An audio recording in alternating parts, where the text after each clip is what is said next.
hari ini, Kamis tanggal 24 November 2000.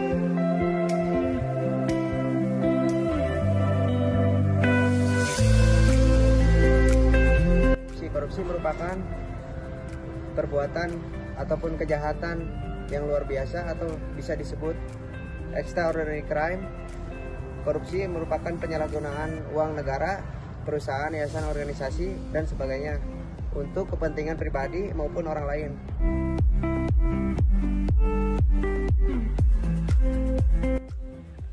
Definisi korupsi secara gamblang telah dijelaskan dalam 13 buah pasal dalam Undang-Undang Nomor 31 Tahun 1999 yang telah diubah dengan Undang-Undang Nomor 20 Tahun 2001 tentang pemberantasan tindak pidana korupsi.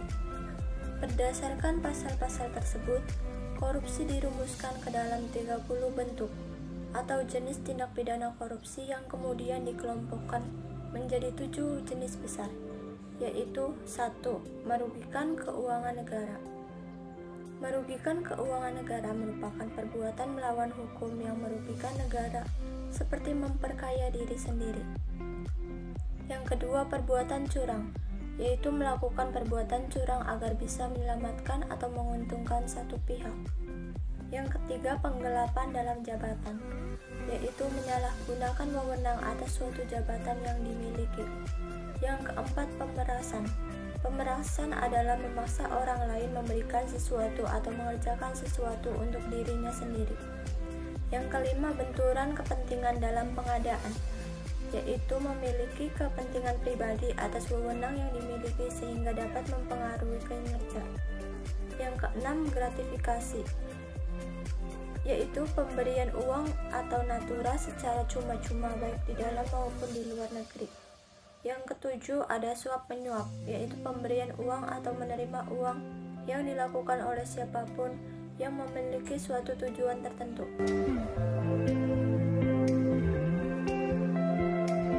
Dasar hukum pemberantasan tindakan pidana korupsi ialah ada di Undang-Undang Nomor 20 Tahun 2001 dan Undang-Undang Nomor 31 Tahun 1999 tentang pemberantasan tindakan pidana korupsi. Undang-undang ini telah menjadi landasan pemberantasan tindakan pidana korupsi di tanah air.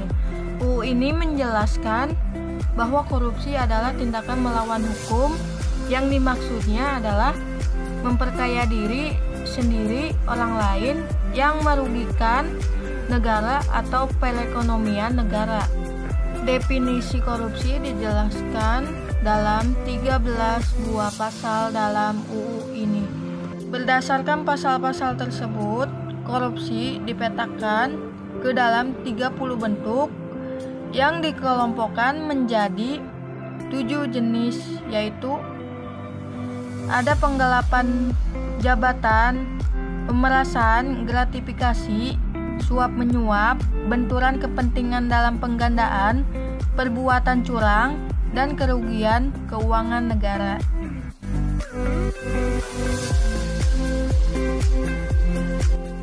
Berikut upaya-upaya dalam pencegahan korupsi. Pertama, ada memperbaiki sistem atau memantau pengaduan masyarakat. Yang kedua, pemberlakuan kewajiban pelaporan transaksi keuangan tertentu. Yang ketiga, pelaporan harta pribadi, pemegang kekuasaan dan fungsi publik. Yang keempat, partisipasi Indonesia pada gerakan anti korupsi dan anti pencurian uang di kancah internasional.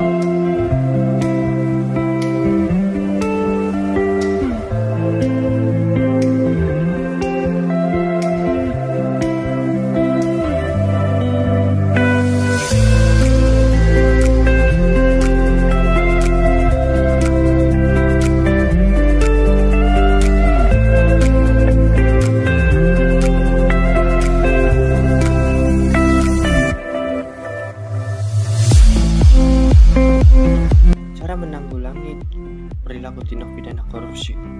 Yang pertama, represif. Melalui strategi represif, KPK menjerat koruptor ke meja hijau, membacakan tuntutan serta menghadirkan saksi-saksi dan alat bukti yang menguatkan. Tahapan dilakukan dengan Yang pertama adalah penanganan laporan pengaduan masyarakat, yang kedua penyelidikan, yang ketiga penyidikan, yang keempat penutupan, dan yang kelima pelaksanaan putusan pengadilan. Strategi kedua dengan perbaikan sistem. Tidak dapat disangkal bahwa banyak sistem di Indonesia yang justru menyisakan celah bagi terjadinya praktik korupsi, misalkan prosedur kepegawaian jadi lebih rumit sehingga menimbulkan suap. Maka dari itu pencegahannya yang dapat dilakukan dengan mengidentifikasi masalah penyebab dalam proses pelayanan publik dan APBD yang dikelola untuk program ketahanan pangan, pertambangan dan pendapatan, dan mengidentifikasi kelemahan dalam sistem pengadilan internal dan risiko di unit kerja. Selain itu, KPK sedang menyusun rencana aksi pencegahan korupsi dan peningkatan pelayanan publik yang dilakukan oleh pemerintah daerah untuk mengurangi kemungkinan kejahatan korupsi dan tingkat korupsi. Strategi ketiga, edukasi dan kampanye. Satu hal penting dalam berantas korupsi adalah kesamaan pemahaman mengenai tindak pidana korupsi itu sendiri. Dengan adanya persepsi yang sama, pemberantasan korupsi bisa dilakukan secara tepat dan terarah. Sayangnya tidak semua masyarakat memiliki pemahaman seperti itu. Yang keempat, strategi preventif. Untuk pencegahan atau preventif adalah upaya pencegahan korupsi untuk mengurangi penyebab dan peluang seseorang melakukan perilaku korupsi. Yang kelima, strategi detektif. Upaya pendeteksian adalah upaya untuk mendeteksi terjadinya kasus korupsi secara tepat, cepat, dan biaya rendah, jadi bisa langsung dilacak. Cara pencegahan korupsi. Pertama, pembentukan lembaga anti korupsi. Salah satu memberantas korupsi adalah dengan mendirikan organisasi independen untuk mendedikasikan pemberantasan korupsi. Misalkan di beberapa negara telah dibentuk organisasi yang disebut dengan ombudsman. Yang kedua, pencegahan korupsi di sektor publik. Salah satu cara untuk mencegah korupsi adalah dengan mewajibkan pejabat publik untuk menyatakan dan mengungkapkan jumlah kekayaan mereka. Yang terakhir, pencegahan sosial dan pemberdayaan masyarakat. Salah satu upaya pemberantasan korupsi adalah dengan memberikan hak akses informasi kepada masyarakat. Harus ada sistem agar publik termasuk media berhak meminta semua informasi mengenai kebijakan pemerintah yang berdampak pada kehidupan banyak orang. Lawan korupsi, tuntaskan korupsi, awas jangan korupsi. Korupsi bisa mengakibatkan Anda dekat dengan kematian. Stop dan lawan korupsi. Korupsi melemah bangsa. Stop korupsi pada pemilu 2024.